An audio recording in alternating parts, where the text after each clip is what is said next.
ಪ್ರಾರ್ಥನೆ ಮಾಡಿಕೊಂಡು ಜೀವಳ ವಾಕ್ಯವನ್ನು ಧ್ಯಾನ ಮಾಡೋಣ. ಪ್ರಾರ್ಥಿಸಿಕೊಳ್ಳೋಣ. ನಮ್ಮನ್ನು ಅತ್ಯಧಿಕವಾಗಿ ಪ್ರೀತಿ ಮಾಡಿಕೊಂಡು ಬಂದ ಸ್ವರ್ಗೀಯ ತಂದೆಯಾಗಿರುವಂತಹ ದೇವ, ನಿನ್ನ ನಾಮಕ್ಕೆ ಸ್ತೋತ್ರವಾಗಲಿ ಸ್ವಾಮಿ. ಅಪ್ಪ, ಕಳೆದ ರಾತ್ರಿ ಸುಖಕರವಾದ ಧನ್ಯತೆ ಕೊಟ್ಟು ಈ ಮುಂಜಾನೆ ವೇಳೆಯಲ್ಲಿ ಕರ್ತಂದೇವ್ರೆ ಸ್ವಾಮಿ. ಅಪ್ಪ ಸ್ವಾಮಿ, ಡಿವಿಷನಲ್ಲಿ ಕರ್ತೆ ನಮ್ಮನ್ನು ಕೂಡಿ ಬರ ಮಾಡಿದಕ್ಕಾಗಿ ನಿನಗೆ ಸ್ತೋತ್ರವಾಗಲಿ ಸ್ವಾಮಿ. ತಂದೆ, ನಿನ್ನ ವಾಕ್ಯ ಪ್ರಕಟಿಸುವಾಗ ನಿನ್ನ ಆತ್ಮದಿಂದ ಮಾತನಾಡಲಿಕ್ಕೆ ನಿನ್ನ ಪವಿತ್ರ ಆತ್ಮನ ಸಹಾಯ ಬೇಡ್ಕೊಳ್ತಾ ಇದ್ದೇನೆ ಸ್ವಾಮಿ. ಆಶೀರ್ವದಿಸಬೇಕೆಂಬುದಾಗಿ ನಾನು ಪ್ರಾರ್ಥನೆ ಮಾಡ್ತಾ ಇದ್ದೆ ಸ್ವಾಮಿ. ದೇವರ ಪ್ರಾರ್ಥನೆ ಕೇಳಿದಾನೆ ಸ್ತೋತ್ರ. ಯೇಸು ಕ್ರಿಸ್ತ ನಾಮದಲ್ಲಿ ಬೇಡುವಂತ ತನ್ನ ಜೀವನ ತಂದೆ, ಆಮೇಲೆ ಆಮೇಲೆ. ಎಲ್ಲ ದೇವ ಸೇವಕರಿಗೆ ಯೇಸು ಕ್ರಿಸ್ತನ ಭದ್ರವಾದ ನಾಮದಲ್ಲಿ ವಂದನೆಗಳನ್ನು ಸಲ್ಲಿಸುತ್ತೇನೆ. ಈ ದಿನದಲ್ಲಿ ಬೆಳಗಿನ ಜಾವದ ದೇವರ ವಾಕ್ಯದ ಶಿರೋನಾಮ ಏನಂದ್ರೆ, ವಿವಾಹದ ಔತಣದ ಕೂಟದ ದೃಷ್ಟಾಂತ ಮತ್ತು ದೇವರ ಆಹ್ವಾನಕ್ಕೆ ಸ್ಪಂದಿಸುವುದೆಂಬುದಾಗಿ. ವಿವಾಹದ ಔತಣದ ಕೂಟ ದೃಷ್ಟಾಂತ ಮತ್ತು ದೇವರ ಆಹ್ವಾನಕ್ಕೆ ಸ್ಪಂದಿಸುವುದೆಂಬುದಾಗಿ. ನನ್ನ ಸತ್ಯವೇದದ ವಾಕ್ಯದ ಧ್ಯಾನಕ್ಕೆ ಆರಿಸಿಕೊಂಡಂತ ಪುಸ್ತಕ ಮತ್ತಾಯನ ಬರೆದ ಪುಸ್ತಕ 22ನೇ ಅಧ್ಯಾಯ ವಚನ 1-14 ವಚನದವರೆಗೂ. ಮಕ್ಕಳ ಸತ್ಯವೇದದ ಭಾಗವು ಪಾತ್ರೆಯಲ್ಲಿ ಸಾವು 20 ರೊಟ್ಟಿಗಳು, 2ನೇ ಅರಸರು 4ನೇ ಅಧ್ಯಾಯ ಎಂಬುದಾಗಿ ನೋಡ್ತೇವೆ. 1 ವರ್ಷಕ್ಕೆ ಸತ್ಯವೇದದ ಅಧ್ಯಯನದ ಭಾಗ ಯೆಶಾಯನ ಬರೆದ ಪ್ರವಾದನ ಗ್ರಂಥ 1ನೇ ಅಧ್ಯಾಯ ವಚನ 1-6 ಮತ್ತು 13ನೇ ವಚನ. ಭಯಪಟ್ಟ ವಚನ ನೋಡುವಾಗ ಯೇಸು ಬೋಧನೆ ಮಾಡುತ್ತಾ ಇನ್ನು ಸಾಮ್ಯ ರೂಪವಾಗಿ ಅವರಿಗೆ ಹೇಳಿದ್ದೇನೆಂದರೆ, ಮತ್ತಾಯ 22ನೇ ಅಧ್ಯಾಯ 5ನೇ ವಚನ. ನೋಡಿ ಪ್ರೀತಿಯುಳ್ಳ ದೇವರ ಮಕ್ಕಳೇ, ಮತ್ತಾಯನ ಬರೆದ ಸುವಾರ್ತೆ 22ನೇ ಅಧ್ಯಾಯ 1-14 ವಚನವರೆಗೂ ಧ್ಯಾನ ಮಾಡೋಣ. ಅದರಲ್ಲಿ 1-3 ವಚನವರೆಗೂ ನಾವು ಧ್ಯಾನ ಮಾಡ್ಕೊಳ್ಳೋಣ. ಈಗ ನೋಡುವಾಗ ಮತ್ತಾಯನ ಬರೆದ ಸುವಾರ್ತೆಯಲ್ಲಿ 22ನೇ ಅಧ್ಯಾಯ 1-3 ವಚನದೊಳಗೆ ಈಗ ಹೇಳುತ್ತೆ, ಯೇಸು ಬೋಧನೆ ಮಾಡುತ್ತಾ ಇನ್ನು ಸಾಮ್ಯ ರೂಪವಾಗಿ ಅವರಿಗೆ ಹೇಳಿದ್ದೇನೆಂದರೆ, ಪರಲೋಕ ರಾಜ್ಯವು ಮಗನಿಗೆ ಮದುವೆ ಮಾಡಿದ ಒಬ್ಬ ಅರಸನಿಗೆ ಹೋಲಿಕೆಯಾಗಿದೆ ಎಂಬುದಾಗಿ ನೋಡ್ತೇವೆ. ಮತ್ತೆ ಅವನು ಮದುವೆಗೆ ಹೇಳಿಸಿಕೊಂಡವರನ್ನು ಕರೆಯುವುದಕ್ಕೆ ತನ್ನ ಆಳುಗಳನ್ನು ಕಳುಹಿಸಲು ಬರುವುದಕ್ಕೆ ಅವರಿಗೆ ಮನಸ್ಸಿರಲಿಲ್ಲ ಎಂಬುದಾಗಿ ನೋಡ್ತಿದ್ದೇವೆ. ಇಲ್ಲಿ ಸಾಮ್ಯ ರೂಪವಾಗಿ ಪರಲೋಕ ರಾಜ್ಯದ ಬಗ್ಗೆ ದೇವರು ಮಾತನಾಡುತ್ತಾ ಇದ್ದಾನೆ ಎಂಬುದಾಗಿ ನೋಡ್ತೇವೆ. ಮತ್ತೆ ಮಗನ ಬಗ್ಗೆಯೂ ಸಹ ಮಾತನಾಡುತ್ತಾನೆ ಎಂಬುದಾಗಿ ನೋಡ್ತೇವೆ. ನೋಡಿ, ದೇವರ ಆಹ್ವಾನ ಮತ್ತು ಮನುಷ್ಯನ ನಿರ್ಲಕ್ಷ್ಯ ಎಂಬುದಾಗಿ ನೋಡ್ತೇವೆ ನಾವು. ನಿರಾಕರಣೆ. ದೇವರ ಆಹ್ವಾನಕ್ಕೆ ನಾವು ಸ್ಪಂದಿಸಬೇಕು ಪ್ರೇರೆ, ಮತ್ತು ಮನುಷ್ಯರ ನಿರಾಕರಿಸುವವರಾಗಿದ್ದಾರೆ ಎಂಬುದನ್ನು ನೋಡ್ತೇವೆ. ನೋಡಿ, ಈ ಸಾಮ್ಯದಲ್ಲಿ ಇರುವ ರಾಜ್ಯನೇ ಪರಲೋಕದ ತಂದೆ ಆಗಿದ್ದಾನೆ ಎಂಬುದಾಗಿ ನೋಡ್ತೀವಿ. ಪರಲೋಕದ ತಂದೆ ಆಗಿದ್ದಾನೆ ಎಂಬುದಾಗಿ ನೋಡುವಾಗ, ಮತ್ತು ರಾಜನು ತನ್ನ ಮಗನಿಗಾಗಿ ಏರ್ಪಡಿಸುವ ಮದುವೆಯ ಔತಣವೇ ಯೇಸು ಕ್ರಿಸ್ತನ ಮೂಲಕ ಎಂಬುದಾಗಿ ನೋಡ್ತೀವಿ. ರಾಜನು ತನ್ನ ಮಗನಿಗಾಗಿ ಏರ್ಪಡಿಸುವ ಮದುವೆಯ ಔತಣವೇ ಯೇಸು ಕ್ರಿಸ್ತನ ಮೂಲಕ. ನೋಡಿ, ಮನುಕುಲಕ್ಕೆ ಸಿಗುವ ರಕ್ಷಣೆ ಮತ್ತು ಪರಲೋಕದ ರಾಜ್ಯದ ಸಂತೋಷ ಎಂಬುದಾಗಿ ನೋಡ್ತೀವಿ. ಯಾರ ಮೂಲಕ? ಯೇಸು ಕ್ರಿಸ್ತನ ಮೂಲಕವಾಗಿಯೇ ನಮಗೆ ಪರಲೋಕ ರಾಜ್ಯಕ್ಕೆ ಹೋಗಲಿಕ್ಕೆ ದೇವರ ವಾಕ್ಯ ಹೇಳ್ತೇವೆ. ಯೇಸು ಸ್ವಾಮಿಯ ಮೂಲಕವಾಗಿ ಇಲ್ಲಿ ಮನುಕುಲ ಅಂದ್ರೆ ಎಲ್ಲಾ ಜನಾಂಗಗಳು ಬಂದರೆಂಬುದನ್ನು ನೋಡ್ತೀವಿ ನಾವು. ನೋಡಿ, ಔತಣವೇ ಯೇಸು ಕ್ರಿಸ್ತನ ಮೂಲಕ ಮನುಕುಲಕ್ಕೆ ಸಿಗುವ ರಕ್ಷಣೆ ಮತ್ತು ಪರಲೋಕದ ರಾಜ್ಯದ ಸಂತೋಷ ಎಂಬುದಾಗಿ ನೋಡ್ತೀವಿ. ಕ್ರಿಸ್ತ ಈ ಮೂರು ವಚನದಲ್ಲಿ ಹೇಳಲ್ಪಡ್ತಾ ಇತ್ತು ಪ್ರಿಯರೇ. ಯೇಸು ಕ್ರಿಸ್ತನ ಮುಖಾಂತರವಾಗಿಯೇ ನಾವು ಪರಲೋಕ ರಾಜ್ಯಕ್ಕೆ ಸೇರುವವರಾಗಿರ್ತಾರೆ ಎಂಬುದಾಗಿ. ನಾವು ಯೇಸು ಕ್ರಿಸ್ತನ ನಂಬದೆ ನಾವು ಪರಲೋಕ ರಾಜ್ಯಕ್ಕೆ ಸೇರುವುದಲ್ಲ ಪ್ರಿಯರೇ, ಸೇರುವುದಿಲ್ಲ. ನಂಬದೇ ಇದ್ರೆ ಯೇಸು ಕ್ರಿಸ್ತನ ಮೂಲಕವಾಗಿ ನಾವು ಪರಲೋಕ ರಾಜ್ಯಕ್ಕೆ ಸೇರುವುದಿಲ್ಲ ಎಂಬುದಾಗಿ ವಾಕ್ಯ ನಮಗೆ ತಿಳಿಯಪಡಿಸ್ತಾ ಇದೆ. ನೋಡಿ, ಲೂಕನ ಬರೆದ ಸುವಾರ್ತೆಯಲ್ಲಿ ನಾವು ನೋಡುವಾಗ, ಲೂಕನ ಬರೆದ ಸುವಾರ್ತೆ 10ನೇ ಅಧ್ಯಾಯ ವಚನ 25ನೇ ವಚನದಲ್ಲಿ ಹೀಗೆ ಹೇಳುತ್ತೆ, 25-20. 7ರ ವಚನದವರೆಗೂ ನೋಡಿ. ಆಗ ಒಬ್ಬ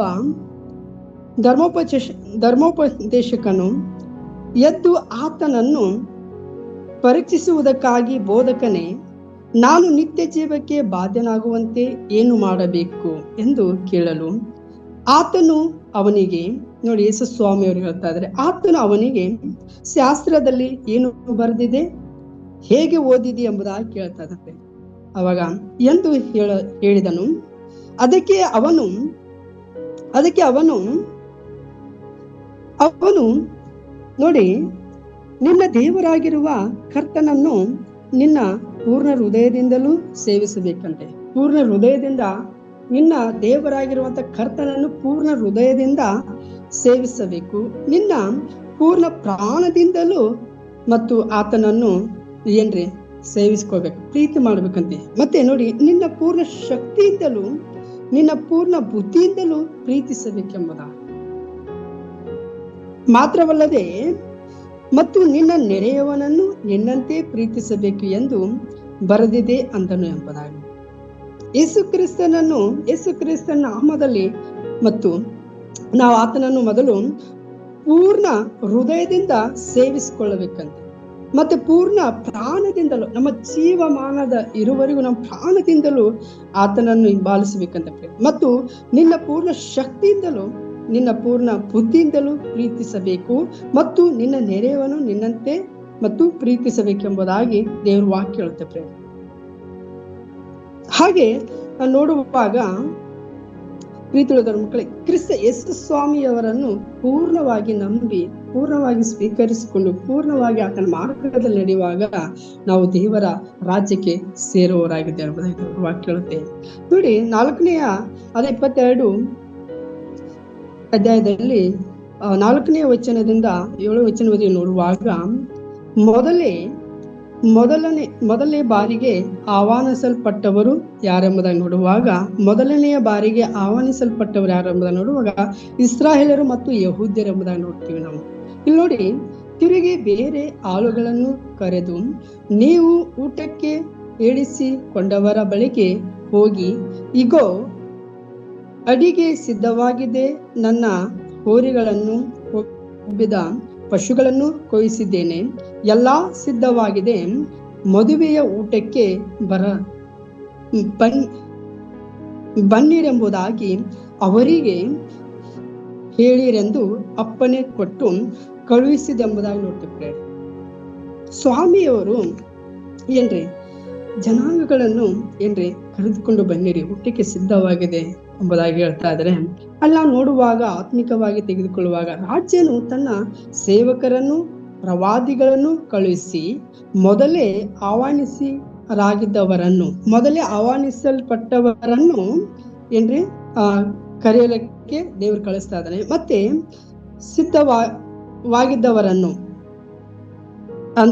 ಸಿದ್ಧವಾಗಿದ್ದವರನ್ನು ಕರೆಯುತ್ತಾನೆ. ಆದರೆ ಅವರು ಬರಲು ನಿರಾಕರಿಸುತ್ತಾರೆ ಎಂಬುದಾಗಿ ನೋಡ್ತಿರ್ತಾರೆ. ಮೊದಲು ಸಿದ್ಧವಾದವರನ್ನು ಕರೆದುಕೊಂಡು ಬರುವಾಗ ಅವ್ರೇನ್ ಮಾಡ್ತಾರೆ ಅಂದ್ರೆ ನಿರಾಕರಿಸ್ತಾ ಇದ್ದಾರೆ. ಇದು ಇಸ್ರಾಯೇಲರು ಮತ್ತು ಯಹೂದ್ಯರ ಜನಾಂಗಗಳಿಗೆ ದೇವರು ಈ ವಾಕ್ಯವನ್ನು ನುಡಿತಾ ಇದ್ದಾನೆ ಎಂಬುದಾಗಿ. ಕ್ರಿಸ್ತನ ಹಿಂಬಾಲಿಸಿದ್ದಾರೆ, ಆದ್ರೆ ಮತ್ತೆ ಅವರು ರಾಜ್ಯಕ್ಕೆ ಬರಲಿಕ್ಕೆ ಹಿಂಜರಿಯುತ್ತಾ ಇದ್ದಾರೆ ಎಂಬುದಾಗಿ, ದೇವರ ರಾಜ್ಯಕ್ಕೆ ಬರಲಿಕ್ಕೆ ಹಿಂಜರಿಯುತ್ತಾ ಇದ್ದಾರೆ ಎಂಬುದಾಗಿ ನೋಡುವಾಗ ಅಷ್ಟೇ ಅಲ್ಲದೆ ತಮ್ಮ ಹೊಲ ವ್ಯಾಪಾರ ಎಂದು ಲೌಕಿಕ ಕಾರ್ಯಗಳಿಗೆ ಆದ್ಯತೆ ಕೊಡ್ತಾ ಇದ್ದಾರೆ. ಪ್ರೇರಿ ಅವ್ರು ಏನ್ ಮಾಡ್ತಾ ಇದಾರೆ ಅಂದ್ರೆ ಹೊಲ, ಮನಿ ಮತ್ತು ವ್ಯಾಪಾರ ಮತ್ತು ಲೌಕಿಕ ಕಾರ್ಯಗಳು ಇವುಗಳನ್ನೇ ಹಿಂಬಾಲಿಸ್ತಾ ಇದಾರೆ ಎಂಬುದಾಗಿ ನೋಡ್ತಾ ಇದ್ದೇವೆ. ದೇವರ ಆಹ್ವಾನಕ್ಕೆ ಅವರು ಸ್ಪಂದಿಸ್ತಾ ಇಲ್ಲ ಪ್ರೇರೆ. ಲೌಕಿಕವಾದ ಕಾರ್ಯಗಳಿಗೆ ಅವರು ಏನಾಗಿದ್ದಾರೆ, ಆದ್ಯತೆಗಳನ್ನು ನೀಡ್ತಾರೆ. ಈ ಲೋಕದ ಯಾತ್ರೆಯಲ್ಲಿ ದೇವರು 2 ಕರಗಳನ್ನು ಚಾಚಿ ಎಲ್ಲಾ ಜಾತಿ ಕುಲಗಳನ್ನು, ಎಲ್ಲಾ ಜನಾಂಗಗಳನ್ನು ಕರೀತಾ ಇದ್ದಾರೆ ದೇವರು. ಆದ್ರೆ ಪ್ರೀತಿಯುಳ್ಳವರ ಮಕ್ಕಳು ಯಾರು ದೇವರ ಮಾತುಗಳಿಗೆ, ಯಾರು ದೇವರ ಮಾತುಗಳಿಗೆ ಸ್ಪಂದಿಸ್ತಾ ಇಲ್ಲ ಎಂಬುದಾಗಿ ನೋಡ್ತಾರೆ. ಪ್ರೀತಿಯುಳ್ಳವರ ಮಕ್ಕಳು ಹಾಗೆ ನೋಡುವಾಗ ಆದ್ಯತೆ ನೋಡಿ ಇರುತ್ತಾರೆ. ಆದರೆ ಕೆಲವರು ಆ ಸೇವಕರನ್ನು ಕೊಲ್ಲುತ್ತಾರೆ ಎಂಬುದಾಗಿ ನೋಡುತ್ತೇವೆ ನಾವು. ಕೆಲವರು ದೇವರ ಸುವಾರ್ತಿಕರನ್ನು ಏನ್ ಮಾಡ್ತಾ ಇದ್ದಾರೆ, ಆ ದೇವರ ಕಡೆಗೆ ತಿರುಗಿಕೊಳ್ಳಿರಿ, ಪಾಪಕ್ಕೆ ಪಶ್ಚಾತ್ತಾಪ ಪಡಿರಿ, ದೇವರ ರಾಜ್ಯಕ್ಕೆ ತಿರುಗಿಕೊಳ್ಳಿರಿ, ದೇವರ ಮಾರ್ಗಕ್ಕೆ ತಿರುಗಿಕೊಳ್ಳಿರಿ ಎಂಬುದಾಗಿ ಹೇಳುವಾಗ ಏನ್ ಮಾಡ್ತಾ ಇದ್ದಾರೆ ಅನ್ಯ ಜನಗಳು ಪ್ರಿಯರೇ, ಅವರನ್ನು ಕಲ್ಲು ಒಗೆದು ಕೊಲ್ತಾ ಇದ್ದಾರೆ. ಹಾಗೆ ನೋಡುವಾಗ ಆದ್ರೆ ದೇವರು ಮೊದಲು ತನ್ನ ರಕ್ಷಣೆಯ ಸಂದೇಶವನ್ನು ಇಸ್ರಾಯೇಲರ ಜನರಿಗೆ ನೀಡಿದನೆಂಬುದಾಗಿ ನೋಡ್ತೇವೆ. ಆದ್ರೆ ದೇವರು ಮೊದಲು ತನ್ನ ರಕ್ಷಣೆಯ ಸಂದೇಶವನ್ನು ಇಸ್ರಾಯೇಲರ ಜನರಿಗೆ ನೀಡಿದನು ಎಂಬುದಾಗಿ ನೋಡುತ್ತೇವೆ. ಆದರೆ ಅವರು ದೇವರ ಪ್ರವಾದಿಗಳನ್ನು ಮತ್ತು ಸ್ವಂತ ಯೇಸು ಕ್ರಿಸ್ತನನ್ನೇ ನಿರಾಕರಿಸಿದರು ಎಂಬುದಾಗಿ ಸ್ವಂತ ಯೇಸು ಕ್ರಿಸ್ತನನ್ನೇ ನಿರಾಕರಿಸಿದರು. ಪ್ರವಾದಿಗಳನ್ನು ಮತ್ತು ಸ್ವಂತ ಯೇಸು ಕ್ರಿಸ್ತನನ್ನು ನಿರಾಕರಿಸಿದರು ಎಂಬುದಾಗಿ ನೋಡುವಾಗ, ಮತ್ತು ಯಹೂದ್ಯರು ಯೇಸುವನ್ನು, ಆತನ ಸಂದೇಶವನ್ನು ಏನ್ ಮಾಡಿ ತಿರಸ್ಕರಿಸಿದರು. ಯೇಸು ಕ್ರಿಸ್ತನ ಹೇಳುವ ಪ್ರತಿಯೊಂದು ಪರಲೋಕದ ಮಾರ್ಗವನ್ನು ಏನ್ ಮಾಡಿದ್ದಾರೆ ಬೋಧಿಸುವಾಗ ಅವರ ಯೇಸು ಕ್ರಿಸ್ತನ ಮಾತುಗಳನ್ನು ನಿರಾಕರಿಸಿದರು ಎಂಬುದಾಗಿ ನಾವು ನೋಡ್ತೇವೆ. ನೋಡಿ, ಲೂಕನ ಬರೆದ ಸುವಾರ್ತೆಯಲ್ಲಿ 15ನೇ ಅಧ್ಯಾಯ 7ನೇ ವಚನದಲ್ಲಿ ನಾವು ನೋಡ್ತಾ ಇದ್ದೇವೆ.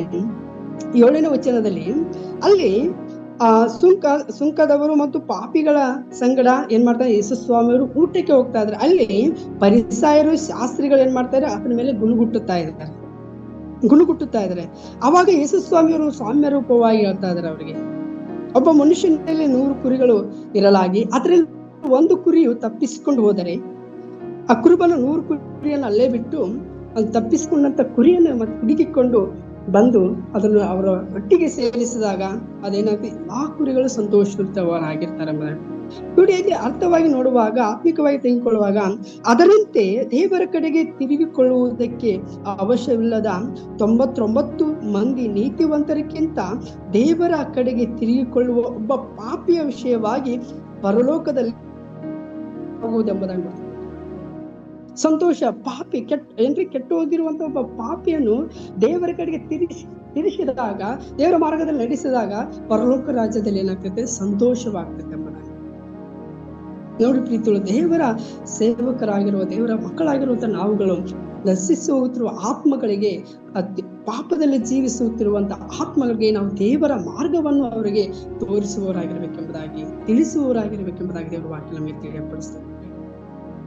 ಹಾಗೆ ನೋಡುವಾಗ ಮತ್ತಾಯ ಬರೆದ ಸುವಾರ್ತೆ ನೋಡುವಾಗ 22ನೇ ಅಧ್ಯಾಯ 8ರಿಂದ 10 ವಚನಗಳಿಗೆ ನೋಡುವಾಗ ಇಲ್ಲಿ ನೋಡಿ, ಆಗ ತನ್ನ ಆಳುಗಳಿಗೆ ಮದುವೆಗೆ ಸಿದ್ಧವಾಗಿದೆ, ಸರಿ, ಆದರೆ ಕರೆಯಲ್ಪಟ್ಟವರು ಯೋಗ್ಯರಾಗಿರಲಿಲ್ಲ ಎಂಬುದಾಗಿ ನೋಡ್ತಿರ್ತಾರೆ. ಕರೆಯಲ್ಪಟ್ಟವರು ಯೋಗ್ಯರಾಗಿರಲಿಲ್ಲ ಎಂಬುದಾಗಿ ನೋಡುವಾಗ, ಮತ್ತೆ ಕರೆಯಲ್ಪಟ್ಟವರು ಯೋಗ್ಯರಾಗಿರಲಿಲ್ಲ. ಇಲ್ಲಿ ಮೊದಲು ಕರೆಯಲ್ಪಟ್ಟವರು ಎಂದರೆ ಇಸ್ರಾಯೇಲರು ಮತ್ತು ಯಹೂದ್ಯರ ಪ್ರಜೆಗಳು ದೇವರ ಪ್ರವಾದಿಗಳ ಮೂಲಕ ಅವರಿಗೆ ಮೊದಲೇ ಆಹ್ವಾನಿಸಿದರು ಎಂಬುದಾಗಿ, ಮೊದಲೇ ಅವರನ್ನು ಆಹ್ವಾನಿಸಿದರು. ಆದರೆ ಅವರು ದೇವರ ಮಾರ್ಗಗಳಿಗೆ, ದೇವರ ಮಾತುಗಳಿಗೆ ಕಿವಿಗೊಡಲಿಲ್ಲ ಎಂಬುದಾಗಿ ನೋಡ್ತೇವೆ. ಆದರೆ ಯೇಸು ಭೂಮಿಗೆ ಬಂದಾಗ ಅವರು ಆತನ ರಕ್ಷಣೆಯ ಸಂದೇಶವನ್ನು ನಿರಾಕರಿಸಿದರೆಂಬ. ಯೇಸು ಸ್ವಾಮಿ ಭೂಲೋಕಕ್ಕೆ ಬಂದಾಗ ಪರಲೋಕದ ಸುವರಗಳ ಬಾಗಿಲದ ಮಾರ್ಗವನ್ನು ಅವರಿಗೆ ತಿಳಿಸಿರುವಾಗ ಅವ್ರೇನ್ ಮಾಡ್ತಾ ಇದ್ದಾರೆ, ಆತನ ಮಾತುಗಳಿಗೆ ಕಿವಿಗೊಡಲಿಲ್ಲಂತೆ. ಆತನ ಮಾತು, ಯೇಸು ಕ್ರಿಸ್ತನ ಮಾತುಗಳಿಗೆ ಕಿವಿಗೊಡಲಿಲ್ಲ ಎಂಬುದಾಗಿ ನೋಡ್ತೀವಿ. ಯೇಸು ಭೂಮಿಗೆ ಬಂದಾಗ ಅವರು ಆತನ ರಕ್ಷಣೆಯ ಸಂದೇಶವನ್ನು ನಿರಾಕರಿಸಿದ್ರು ಎಂಬುದಾಗಿ ನೋಡ್ತೀವಿ. ಮತ್ತೆ ಲೌಕಿಕ ಆಕರ್ಷಣೆ ಮತ್ತು ಹಠಮಾರಿತನದಿಂದಾಗಿ ಅವರು ದೇವರ ಆಹ್ವಾನವನ್ನು ಅಲಕ್ಷ್ಯ ಮಾಡಿದರು. ಏನ್ರಿ, ದೇವರ ಆಹ್ವಾನವನ್ನು ಲೌಕಿಕ ಆಕರ್ಷಣೆಗಳಿಗೆ ನೋಡ್ತೀವಿ. ನೋಡಿ, ಯೇಸು ಸ್ವಾಮಿಯವರನ್ನೇ ಏನ್ ಮಾಡಿದ, ಸೈತಾನನು ಶೋಧಿಸಲ್ಪಟ್ಟ, ಆದ್ರೆ ದೇವರು ಏನ್ ಮಾಡಲಿಲ್ಲ, ಸೈತಾನನಿಗೆ ಏನ್ರಿ ತಲೆಬಾಗಲಿಲ್ಲ. ಲೌಕಿಕವಾದ ವೈಡರ್ಗಳು ಎಲ್ಲವುಗಳನ್ನು ತೋರಿಸಿದ ದೇವರು ಏನ್ರಿ, ಸೈತಾನ ತೋರಿಸಿದ ದೇವರು ಅದನ್ನ ಮಾತಿಗೆ ಸ್ಪಂದಿಸಲಿಲ್ಲ ಎಂಬುದಾಗಿ ನಾವು ನೋಡ್ತೀವಿ. ಪ್ರೇರೆ, ನಾವು ಪ್ರೀತಿ ಉಳಿದವರ ಮಕ್ಕಳೇ, ದೇವರ ಆಹ್ವಾನಕ್ಕೆ ನಾವು ವಿಧೇಯರಾಗಿ ಹೋಗುವವರಾಗಿರ್ಬೇಕೆಂಬ ದೇವರ ವಾಕ್ಯ ಹೇಳುತ್ತೆ. ಮತ್ತು ಅಲಕ್ಷ್ಯ ಮಾಡಿದರು, ಅವರಿಗೆ ಆ ಔತಣಕ್ಕೆ ಅಯೋಗ್ಯರು ಎಂದು ತೀರ್ಪು ಹೊಂದಿದರು ಎಂಬುದಾಗಿ ನೋಡ್ತೀವಿ. ಹೌದು ಏನ್ರಿ, ಆಹ್ವಾನಕ್ಕೆ ಅವ್ರು ಏನಾದರೂ ಅಯೋಗ್ಯರಾಗಿ ತೀರ್ಪು ಹೊಂದಿದರೆಂಬುದನ್ನು ನೋಡ್ತೀವಿ ಪ್ರೇರೆ. ಅಲ್ಲಿ 9ನೇ ವಚನದಲ್ಲಿ ನಾವು ನೋಡುವಾಗಲೂ ಸಹ, ನೀವು ಈಗ 4 ಹಾದಿಗಳ ಕೊಡುವ ಸ್ಥಳಗಳಿಗೆ ಹೋಗಿ ಕಂಡವರನ್ನೆಲ್ಲ ಮದುವೆಗೆ ಊಟಕ್ಕೆ ಕರೆಯಿರಿ ಎಂದು ಹೇಳಿದರೆಂಬುದಾಗಿ. 9ನೇ ವಚನದಲ್ಲಿ ನೋಡುವಾಗ ಹೆದ್ದಾರಿಗಳಿಗೆ ಹೋಗಿ ಸಿಕ್ಕಿದವರನ್ನು ಕರೆಯಿರಿ ಎಂಬುದಾಗಿ ದೇವರ ವಾಕ್ಯ ಹೇಳುತ್ತೆ. ಅಲ್ಲಿ ನಾವು ನೋಡಿ, ಯಹೂದ್ಯರು ನಿರಾಕರಿಸಿ ತಕ್ಷಣವೇ ದೇವರ ಕೃಪೆ ಮತ್ತು ನಿಂತು ಹೋಗಲಿಲ್ಲ ಎಂಬುದಾಗಿ ನೋಡ್ತೀವಿ.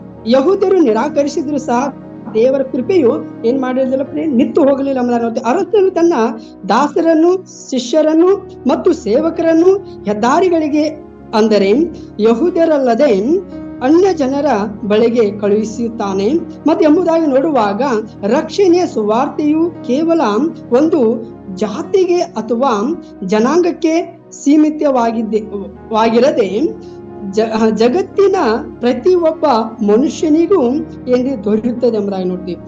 ಈ ಜಗತ್ತಿನಲ್ಲಿ ಪ್ರತಿ ಒಬ್ಬ ಮನುಷ್ಯನಿಗೂ ರಕ್ಷಣೆ ಉಂಟಾಗುತ್ತೆ ಎಂಬುದಾಗಿ ನೋಡ್ತೀವಿ. ಪ್ರೀತಿಯುಳ್ಳ ಮಕ್ಕಳೇ, ಅದೇ ದೇವರ ವಾಕ್ಯ 10ನೇ ವಚನದಲ್ಲಿ ನೋಡುವಾಗ, ಕೆಟ್ಟವರನಾಗಲಿ ಮತ್ತು ಒಳ್ಳೆಯವರನಾಗಲಿ ಎಂಬುದಾಗಿ, ದಾಸನು ಬೀದಿಗಳಿಗೆ ಹೋಗಿ ಯಾರೆಲ್ಲ ಸಿಕ್ಕಿದರೋ, ಅಂದರೆ ಅವರು ಸಮಾಜದ ದೃಷ್ಟಿಯಲ್ಲಿ ಒಳ್ಳೆಯವರಾಗಿರಲಿಲ್ಲ ಮತ್ತು ಅಥವಾ ಪಾಪಿಗಳಾಗಿರಲಿ ಮತ್ತು ಅಥವಾ ಕೆಟ್ಟವರಾಗಿರಲಿ, ಎಲ್ಲರನ್ನೂ ಆಹ್ವಾನಿಸುತ್ತಾನೆ ಎಂಬುದಾಗಿ ನೋಡ್ತೀವಿ. ಕೆಟ್ಟವರನ್ನು ದೇವರು ಆಹ್ವಾನಿಸ್ತಾನೆ, ಒಳ್ಳೆಯವರನ್ನು ದೇವರು ಆಹ್ವಾನಿಸ್ತಾನೆ. ಅದಕ್ಕೆ ನಾವು ದೇವರ ಮಾತಿಗೆ ಕಿವಿಗೊಡಬೇಕು ಮತ್ತು ಸ್ಪಂದಿಸಬೇಕು ಪ್ರೇರೆ. ಅವಾಗ ದೇವರ ರಾಜ್ಯಕ್ಕೆ ನಾವು ಹೋಗಲಿಕ್ಕೆ ಸಾಧ್ಯವಾಗಿ ವಾಕ್ಯ ಎಂಬುದಾಗಿ ದೇವರ ವಾಕ್ಯ ಹೇಳುತ್ತೆ. ಮತ್ತು ನೋಡುವಾಗ ಆಹ್ವಾನಿಸಿದವರು ಮತ್ತು ದೇವರ ಪ್ರೀತಿ ಮತ್ತು ಕೃಪೆ ಎಷ್ಟಿದೆ ಎಂಬುದಾಗಿ ನೋಡುವಾಗ, ಯಾರು ತಮಗೆ ರಕ್ಷಣೆ ಬೇಕೋ ಎಂದು ಒಪ್ಪಿಕೊಳ್ಳುತ್ತಾರೋ ಅವರೆಲ್ಲರಿಗೂ ಪರಲೋಕ ರಾಜ್ಯದಲ್ಲಿ ಸ್ಥಾನ ಇದೆ ಎಂಬುದಾಗಿ ನೋಡ್ತೀವಿ. ಯಾರು ದೇವರ ಮಾತುಗಳಿಗೆ, ದೇವರ ಮಾರ್ಗಗಳಿಗೆ, ದೇವರ ವಚನದ ಪ್ರಕಾರ ನಡೀತಾ ಅವರು ಪರಲೋಕ ರಾಜ್ಯಕ್ಕೆ ಸ್ಥಾನ ಇದೆ ಎಂಬುದಾಗಿ ದೇವರ ವಾಕ್ಯ ಹೇಳುತ್ತೆ. ಹಾಗೆ ನೋಡುವಾಗ 22ನೇ ಅಧ್ಯಾಯ 11-13 ವಚನ ನೋಡುವಾಗ, ಮದುವೆಯ ವಸ್ತ್ರವಿಲ್ಲದ ಮನುಷ್ಯನು ಆ ಕಾಲದಲ್ಲಿ ರಾಜನೇ ಔತಣಕ್ಕೆ ಬರುವವರಿಗೆ ವಿಶೇಷವಾದ ಶುಭ್ರ ವಸ್ತ್ರವನ್ನು ನೀಡುತ್ತಿದ್ದಾನೆ ಎಂಬುದಾಗಿ ನೋಡ್ತೀವಿ. ಔತಣಕ್ಕೆ ಯಾರು ಸಿದ್ಧತೆ ಆಗಿ ಬಂದಿರ್ತಾರೋ ಶುಭ್ರ ವಸ್ತ್ರವನ್ನು ನೀಡುತ್ತಿದ್ದನು. ಅದನ್ನು ಧರಿಸದೆ ಇರುವುದು ರಾಜನಿಗೆ ಮಾಡುವ ಅಪಮಾನವಾಗಿದೆ. ಯಾರು ಶುಭ್ರ ವಸ್ತ್ರ ಅಂದ್ರೆ ದೇವರ ವಾಕ್ಯ ಯಾರು ಧರಿಸಿಕೊಳ್ಳದೆ ಬರುತ್ತಾರೋ ದೇವರಿಗೆ ಅಪಮಾನ ಮಾಡಿದ ಹಾಗಿರುತ್ತೆ ಎಂಬುದ ದೇವರ ವಾಕ್ಯ ಹೇಳುತ್ತದೆ. ಮತ್ತೆ ನೋಡುವಾಗ ಇದರ ಆತ್ಮಿಕ ಅರ್ಥವನ್ನು ನಾವು ತಿಳಿದುಕೊಳ್ಳುವಾಗ ಪ್ರೇರೆ, ಪರಲೋಕ ರಾಜ್ಯಕ್ಕೆ ಸೇರಲು ಕೇವಲ ನಾನು ಮತ್ತು ಕ್ರಿಸ್ತನನ್ನೇ ನಂಬಿದ್ದೇನೆಂದು ಹೆಸರಿಗೆ ಮಾತ್ರ ಆಹ್ವಾನವನ್ನು ಒಪ್ಪಿಕೊಂಡರೆ ಸಾಲದಂತೆ. ಹೆಸರಿಗೆ ಮಾತ್ರ, ನಾಮಕ್ಕೆ ಮಾತ್ರ ನಾನು ದೇವರು ನಂಬಿದ್ದೇನೆ, ದೇವರ ಮಾರ್ಗದಲ್ಲಿ ನಡೀತೀನಿ, ನಾನು ದೇವರ ರಾಜ್ಯಕ್ಕೆ ಸೇರ್ತೇನೆ ಎಂಬುದಾಗಿ ಅಂದುಕೊಂಡವನು ಪ್ರೀತಿಯ ದೇವರ ರಾಜ್ಯಕ್ಕೆ ಸೇರುವವನಲ್ಲ ಅದನ್ನು ಎಂಬುದಾಗಿ ದೇವರ ವಾಕ್ಯ ಹೇಳುತ್ತೆ. ಮತ್ತೆ ನೋಡುವಾಗ ಅಲ್ಲಿ ನೋಡಿ, ಬದಲಾಗಿ ಯೇಸು ಕ್ರಿಸ್ತನ ಮೂಲಕ ಸಿಗುವ ನೀತಿ ಮತ್ತು ಪರಿಶುದ್ಧತೆಯ ಜೀವಿತ ಎಂಬ ಉಡುಪನ್ನು ಧರಿಸಿಕೊಳ್ಳಬೇಕೆಂಬುದಾಗಿ. ನೀತಿ ಮತ್ತು ಪರಿಶುದ್ಧತೆ ಎಂಬ ಜೀವಿತವನ್ನು ಉಡುಪನ್ನು ಧರಿಸಿಕೊಳ್ಳಬೇಕು. ಅಂದ್ರೆ ದೇವರ ಮಾರ್ಗದ ಸತ್ಯತೆಯ ಜೀವಿತವನ್ನು ಯಾವಾಗಲೂ ನಮ್ಮೊಳಗೆ ಧರಿಸಿಕೊಳ್ಳಬೇಕು. ಮತ್ತೆ ಅಂದರೆ ನಮ್ಮ ಹಳೆಯ ಪಾಪದ ಸ್ವಭಾವವನ್ನು ಬಿಟ್ಟು ಹೊಸ ಸ್ವಭಾವದ ಜೀವಿತವನ್ನು ನಡೆಸಬೇಕೆಂಬುದಾಗಿ. ಹಳೆ ಸ್ವಭಾವವನ್ನು ಬಿಟ್ಟವನು ಮಾತ್ರ ದೇವರ ರಾಜ್ಯಕ್ಕೆ ಸೇರಿಸಲ್ಪಟ್ಟವನಾಗಿರ್ತಾನೆ. ಹಳೆ ಸ್ವಭಾವ ಇಟ್ಟುಕೊಂಡು ದೇವರ ರಾಜ್ಯಕ್ಕೆ ನಾನು ಹೋಗ್ತೀನಿ ಎಂಬುದ ಅನ್ನವನು ದೇವರ ರಾಜ್ಯಕ್ಕೆ ಸೇರದೇ ಇರ್ತಾನೆ. ಪ್ರೀತಿಯುಳ್ಳ ಮಕ್ಕಳೇ, ದೇವರ ವಾಕ್ಯ ನಮಗೆ ಹೀಗೆ ಪ್ರಕಟಿಸ್ತಾ, ದೇವರು ಕರಿತಾ ಇದ್ದಾನೆ ವಿವಾಹದ ಔತಣ ಕೂಟದ ದೃಷ್ಟಾಂತ ಮತ್ತು ದೇವರ ಆಹ್ವಾನಕ್ಕೆ ಸ್ಪಂದಿಸುವವರಾಗಿರ್ಬೇಕು ಎಂಬುದಾಗಿ ದೇವರ ವಾಕ್ಯ ಹೇಳುತ್ತೆ. ಪ್ರೀತಿಯುಳ್ಳ ಮಕ್ಕಳೇ, ನೋಡಿ, ಈ ದಿನದಲ್ಲಿ ನಾವು ದೇವರ ಸೇವಕರ ಬಗ್ಗೆ ನಾವು ಮಾತನಾಡೋಣ. ಸುವಾರ್ತಿಕರ ಜೀವನ ಚರಿತ್ರೆ. ಅನೆಸ್ಟನ್ ಫಾರೆಸ್ಟರ್ ಪ್ಯಾಟನ್ ಇವರು ಜುಲೈ 1891ರಲ್ಲಿ ಜನನ ಹೊಂದಿದರೆಂಬುದಾಗಿ ನೋಡ್ತೀವಿ ನಾವು. ಮತ್ತು ಹಾಗೂ ಇವರು ಮರಣ ಹೊಂದಿದ್ದು ಮೇ 2, 170 ನೋಡ್ತೀವಿ ಪ್ರೇರೆ.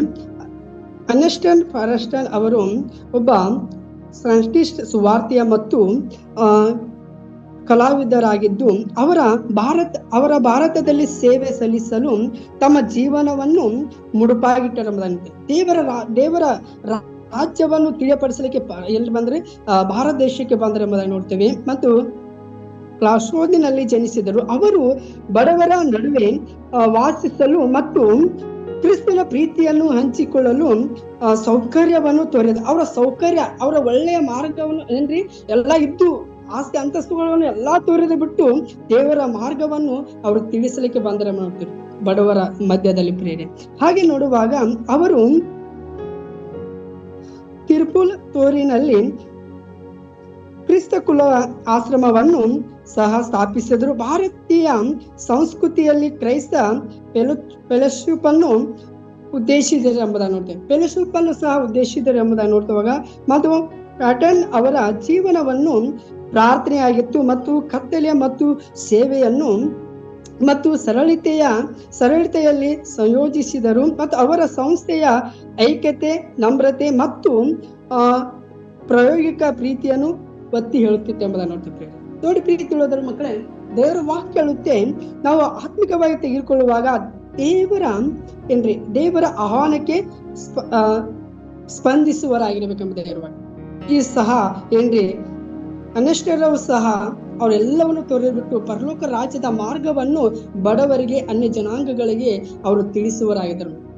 ಅವರು ಶ್ರೀಮಂತರಾಗಿದ್ದರು, ವೈದ್ಯರಾಗಿದ್ದರು ಸಹ ಅವೆಲ್ಲವನ್ನು ತೊರೆದು ಏನ್ ಮಾಡಿದ್ರಿ, ದೇವರ ಮಾರ್ಗವನ್ನು, ದೇವರ ಪರಲೋಕದ ರಾಜ್ಯವನ್ನು ಯಾರು ಅರಿಯದೇ ಇದ್ದಾರೋ ಅವರಿಗೆ ಪ್ರಕಟಿಸುತ್ತಿದ್ದರೆಂಬುದಾಗಿ ನೋಡ್ತಿದ್ದೇವೆ.